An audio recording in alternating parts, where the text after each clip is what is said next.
Dan saya harapkan hari ini kejaksaan juga melakukan OTT terhadap Sylvester Matutina. Apa itu OTT? Operasi tangkap terpidana. Bahwa ijazah Joko Widodo tidak identik dengan ijazah-ijazah lainnya, terutama ijazah dari Pronojiwo. Rekan-rekan media sekalian, kami menginformasikan bahwa hari ini klien kami akan diperiksa ada 3 orang. Yang pertama dari klaster akademisi, saya sebut demikian ya, yakni Dr. Ismon Yusiani Parasiolan. Kemudian yang kedua ada dari wartawan atau jurnalis, yakni Michael Sinaga. Dan ketiga ada juga dari jurnalis, yakni Nudiansah Susilo. Nah, 3 orang ini akan dipanggil, diperiksa hari ini dan kita akan penuhi. Tapi sebelumnya saya ingin sampaikan evaluasi pada pemanggilan sebelumnya, dan ini akan menjadi atensi kami pada pemeriksaan hari ini. Jadi kami tidak ingin ada pemeriksaan yang melampaui batas-batas ya hak-hak kemanusiaan orang ya, jangan sampai malam. Dan kemarin alhamdulillah sudah dipenuhi, jadi dari 3 saksi yang diperiksa itu semuanya rata-rata sebelum maghrib sudah selesai. Jadi kemarin ada Roy Suryo, ada Rizal Fadila dan Kurnia Triroyani. Dan terhadap ketiganya sebenarnya ada peristiwa-peristiwa yang tidak relevan ditanyakan, dan karena tidak relevan dan karena di KUHP diatur bahwa saksi hanya menerangkan apa yang dia lihat, dia dengar, dan dia alami sendiri, maka sejumlah pertanyaan tidak dijawab. Karena apa? Karena lokus dan tempus deliktinya tidak dihadiri oleh saksi. Misalnya Pak Roy Suryo ditanya di peristiwa 22 Januari 2025. Tentu saja Roy Suryo tidak bisa menjawabnya karena memang di 22 Januari 2025 itu tidak ada di lokasi. Yang menarik adalah pada kasus pemeriksaan Rizal Fadila, karena objek utama daripada delik pencemaran dan fitnah yang diadukan oleh saudara Joko Widodo itu adalah ya statement dari para peneliti ini yang menyimpulkan bahwa ijazah saudara Joko Widodo itu palsu. Maka Rizal Fadila selaku pihak yang dipanggil sebagai saksi meminta untuk terlebih dahulu diperlihatkan bukti ijazah yang dimiliki oleh pelapor yang konon kabarnya sudah disita oleh penyidik Polda Metro Jaya. Namun karena ya tidak ditunjukkan barang bukti itu, maka Rizal Fadila kemudian keluar dan pamit untuk tidak diperiksa. Tapi kemudian dipanggil lagi untuk diperiksa di PAP, tetapi sekali lagi ketika masuk pada pertanyaan-pertanyaan yang tidak relevan, saksi Rizal Fadila menyampaikan keterangan keberatan untuk menjawab apa yang ditanyakan oleh penyidik sebelum ijazah yang diklaim sudah diserahkan oleh pelapor, yakni saudara Joko Widodo, kepada penyidik Polda Metro Jaya itu diberitahu atau ditunjukkan. Nah, untuk Kurnia Triroyani juga sama, cuman Kurnia Triroyani agak lama. Dan sama dengan yang lainnya, ya diperiksa dalam salinan berkas sampai 24 berkas, dan ini yang menjadi lama.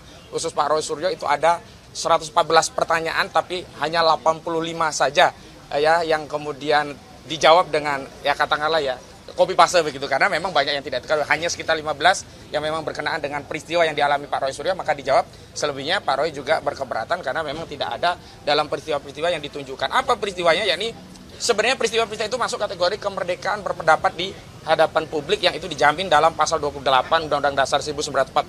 Apa ya? Sejumlah podcast, statement baik yang ada di depan Barreskrim, di TV, di iNews, ada dari iNews ya? Ya, statement di iNews pun dipersoalkan begitu ya.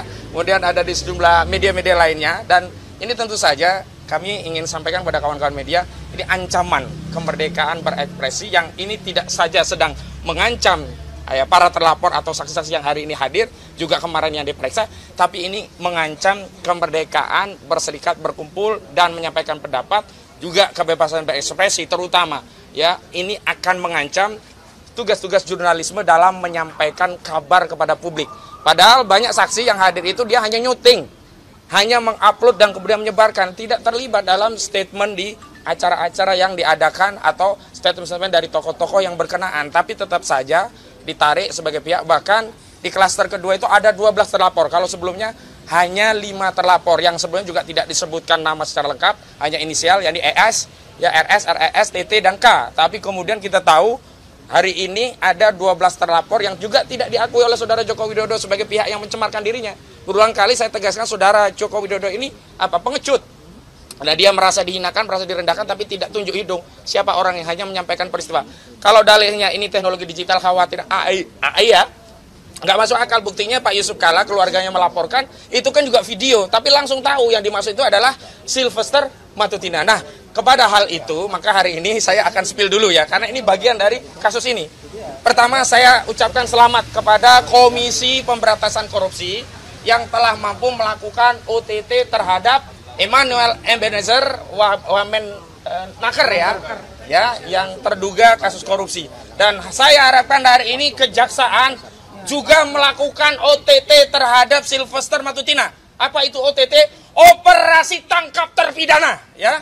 Jangan sampai ada terpidana masih bisa berkeliaran yang belum punya status saja, ya, belum punya status loh itu. OTT itu belum punya status, ya. Emmanuel Ebenezer itu belum punya status, tapi bisa ditangkap. Kenapa terpidana, ya? Ini kok nggak ditangkap kemarin alasannya sakit. Jangan-jangan bener nih Sylvester lagi mencret-mencret di rumah ini. Ketakutan luar biasa, takut ditangkap oleh jaksa. Bagi jaksa nggak usah pedulikan mau mencret kayak mau ngapain kayak, tetap tangkap. Karena itu adalah tugas, kewenangan dan tanggung jawab jaksa, ketimbang institusi kejaksaan tercoreng ya. Hanya gara-gara tidak menjalankan kewenangannya untuk menangkap terpidana yang sudah inkrah 6 tahun. Nah, hari ini kami juga ingin menegaskan nanti ada tim-tim yang akan mendampingi, dan hari ini alhamdulillah di tengah-tengah kita ada juga koordinator litigasi ya, nanti Bang Petrus Sulistyo juga akan menyampaikan. Baik, ke prinsipal dulu ya. Tapi yang jelas kami nanti akan batasi bahwa pemeriksaan maksimal maghrib. Ya, jika memang dibutuhkan waktu tambahan reschedule. Kita ini warga negara, nggak lari seperti Sylvester Matutina. Panggil ulang nggak apa-apa. Jangan memaksakan sampai jam 4 subuh seperti yang dialami oleh saksi Sunarto. Baik, untuk yang pertama kali saksi yang akan diperiksa adalah Rismond Sianipar Hasiolan. Kepada Pak Rismond dipersilakan. Makasih, Bang. Ya, lanjut aja. Ya. Agak ke tengah dikit, ya. Agak ke tengah ya. Bang, agak geser. Buku biar konsen buku tapi ya. Oke. Oh, iya. Mau Mau dipamerin Mau sekalian. dipamerin. Iya, Nah, jadi apa namanya, kita membuktikan sekali lagi bahwa ini akan di grand launching tanggal 27 Agustus ya, sekitar 700 halaman. Nah, berisi itu tidak ada apa namanya statement-statement tanpa dasar, apalagi dituduh untuk kebencian maupun apa namanya kebohongan. Di sini sangat teknis yang kami tulis ya, bertiga, dan itu membantah kesimpulan dari Dirtipidum ya di Bareskrim bahwa ijazah Joko Widodo itu identik.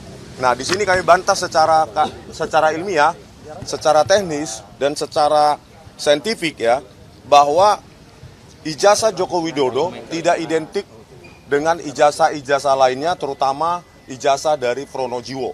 Banyak metode forensik yang kita tuliskan, dan ini di dalamnya ada kode program ya, kode program bisa direkonstruksi, bisa diuji ya, di-challenge, didiskusikan oleh mereka yang punya kemampuan untuk itu. Jadi oleh karena itu kita akan membuktikan kepada penyidik bahwa kami punya dasar untuk membantah apa kesimpulan dari Bareskrim, gitu ya.